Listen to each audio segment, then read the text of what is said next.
사무엘상 12장 1절부터 15절입니다. 오늘 본문의 배경이입니다. 사울이 왕이 되는 이야기가 8장부터 11장에 기록되었는데 11장에서 사울이 전쟁에 승리하여 왕으로서의 능력을 공식적으로 입증받았습니다. 그래서 12장에서 사무엘은 사울에게 이스라엘 지도자로서의 권한을 이양하며 백성들에게 마지막 당부의 말씀을 전하고 있습니다. 사무엘은 먼저 자신이 주님 앞에서 백성들을 잘 섬기는 지도자였음을 증명하며 왕이 세워져도 백성들에게 주님의 말씀에 순종할 것을 권면하고 있습니다.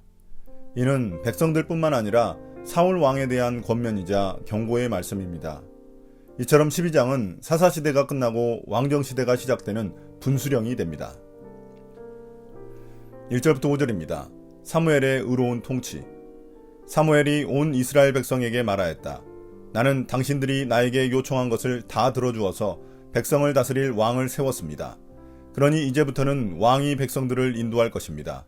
나는 이제 늙어서 머리가 희게 새었고 나의 아들들이 이렇게 당신들과 함께 있습니다. 나는 젊어서부터 오늘까지 당신들을 지도하여 왔습니다.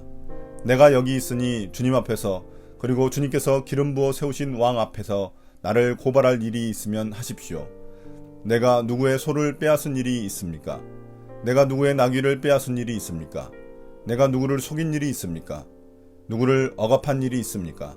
내가 누구한테서 뇌물을 받고 눈 감아준 일이 있습니까? 그런 일이 있다면 나를 고발하십시오. 내가 당신들에게 갚겠습니다. 이스라엘 백성이 대답하였다. 우리를 속이시거나 억압하신 적이 없습니다. 누구에게서든지 무엇 하나 빼앗으신 적도 없습니다. 사무엘이 그들에게 말하였다. 당신들이 나에게서 아무런 잘못도 찾지 못한 것에 대하여 오늘 주님께서 증인이 되셨고 주님께서 기름 부어 세우신 왕도 증인이 되셨습니다. 그러자 온 백성이 그렇습니다. 주님께서 우리의 증인이 되셨습니다 하고 대답하였다. 이제 사울을 왕으로 공식 선포한 사무엘은 자신의 고별 설교를 시작합니다. 사울의 등극이 곧 사무엘의 퇴장을 의미합니다. 사무엘은 백성들에게 그들의 요청대로 왕을 세워줬다고 말합니다. 그는 이제 자신이 늙었으니 이제부터는 왕이 이스라엘을 인도할 것이라고 말합니다. 또한 자신의 아들들 역시 백성들의 지도자가 되지 못하고 백성들과 함께 있다고 말합니다. 그러면서 사무엘은 자신이 이스라엘의 지도자로서 잘못한 일이 있으면 주님과 주님이 세운 왕 앞에서 자신을 고발하라고 백성들에게 말합니다. 스스로를 법정에 세운 셈입니다. 이에 백성들은 사무엘이 단 한 번도 정직하지 않았던 적이 없었다고 응답합니다. 이에 사무엘은 주님과 주님이 세운 왕이 백성들의 이러한 고백에 대한 증인이라고 말하자 백성들도 그렇다며 동의했습니다.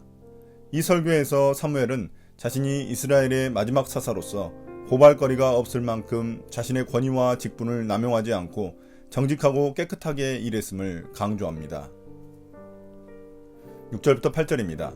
이스라엘의 구원 역사. 사무엘이 백성에게 말하였다. 모세와 아론을 세우시고 당신들의 조상을 이집트 땅에서 데리고 올라오신 분이 바로 주님이십니다. 그러니 그대로 서 있으십시오. 내가 주님께서 당신들과 당신들의 조상을 구원하려고 하신 그 의로운 일을 주님 앞에서 증거로 제시하고자 합니다. 야곱이 가족을 데리고 이집트로 내려간 다음에 이집트 사람들이 야곱의 가족을 억압할 때 그들은 주님께 매달려 살려달라고 부르짖었습니다. 그래서 주님께서는 모세와 아론을 보내셨고 조상을 이집트에서 인도해 내셨고 그들을 이 땅에 정착시키셨습니다. 앞서 스스로를 재판정에 세웠던 사무엘은 이제 백성들을 고발합니다. 이스라엘의 오랜 역사를 회고하면서 이스라엘의 왕이 없었던 시대에 하나님께서 이스라엘을 구원하려고 보내신 지도자들을 나열합니다. 그러면서 먼저 하나님이 모세와 아론을 세워 이스라엘을 이집트에서 구원한 역사를 언급합니다. 이스라엘은 자신들의 조상 야곱이 가족들과 함께 이집트로 내려가 정착했고 한 민족을 이루었습니다. 그러나 시간이 지나자 이집트의 노예로 전락하여 고통당했습니다. 그때 이스라엘 백성들은 주님께 살려달라고 울부짖었습니다. 그러자 하나님은 모세와 아론을 보내주셔서 이스라엘을 이집트에서 구원해 가나안 땅으로 인도하셨습니다. 9절부터 11절입니다. 사사기의 구원 역사. 그런데도 백성은 주 그들의 하나님을 잊어버리고 말았습니다. 그래서 주님께서는 조상들을 블레셋 사람과 모압 왕과 하솔 왕 야빈의 군사령관인 시스라에게 넘기시고 우리 조상들을 쳐서 정복하게 하셨습니다. 조상들은 주님께 살려달라고 부르짖으면서 우리는 주님을 버리고 바알 신들과 아스타롯 여신들을 섬기는 죄를 지었습니다. 이제 원수들에게서 우리를 건져주시기 바랍니다. 그러면 우리가 주님만을 섬기겠습니다 하고 호소하였다. 주님께서 이 호소를 들으시고 여룻바알과 베단과 입다와 나 사무엘을 보내셔서 사방으로 에워싼 원수들에게서 우리를 건져주셔서 안전하게 살 수 있도록 하셨습니다. 계속해서 사무엘은 출애굽 역사 후 사사기의 역사를 회고합니다. 이스라엘은 가나안 땅에서 살다가 하나님을 잊어버렸습니다. 그러자 하나님은 이스라엘에게 블레셋, 모압, 시스라를 보내 심판하셨습니다. 그러자 이스라엘 백성들은 고통 속에서 울부짖으며 자신들이 주님을 버리고 가나안의 바알신, 아스타롯 신들을 섬긴 것을 회개했습니다. 주님은 그 회개를 들으시고 여룻바알, 베단, 입다, 사무엘과 같은 사사들을 보내 이스라엘을 구원해 주셨습니다. 여기서 여룻바알은 기드온이고 베단은 70인역 성경에 따르면 바락으로 소개하고 있습니다. 사사시대 이스라엘 백성들의 배교, 징계, 부르짖음, 구원의 패턴을 그대로 따르고 있습니다. 12절부터 15절입니다. 권면과 경고. 그런데도 암몬 왕 나하스가 우리를 치러 오자 주 하나님이 우리의 왕인데도 그것을 보았을 때 당신들은 안 되겠습니다. 우리를 다스릴 왕이 꼭 있어야 하겠습니다. 하고 나에게 말하였습니다. 이제 당신들이 뽑은 왕, 당신들이 요구한 왕이 여기에 있습니다. 주님께서 주신 왕이 여기에 있습니다. 만일 당신들이 주님을 두려워하여 그분만을 섬기며 그분에게 순종하여 주님의 명령을 거역하지 않으며 당신들이나 당신들을 다스리는 왕이 다같이 주 하나님을 따라 산다면 모든 일이 잘 될 것입니다. 그러나 주님께 순종하지 않고 주님의 명령을 거역한다면 주님께서 손을 들어 조상들을 치신 것처럼 당신들을 쳐서 멸망시키실 것입니다. 이어서 사무엘은 현재 이스라엘의 상황을 설명합니다. 암몬 왕 나하스의 공격이 있을 때 이스라엘은 주님께서 왕이신 것을 거부하고 인간 왕을 요구했습니다. 백성들이 구하여 얻은 왕이 사울인데 독특하게도 사울의 이름도 구하여진 자라는 의미입니다.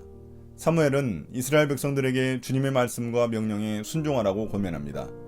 왕이 세워졌다고 해서 그 인간 왕이 하나님의 자리를 대체할 수 없습니다.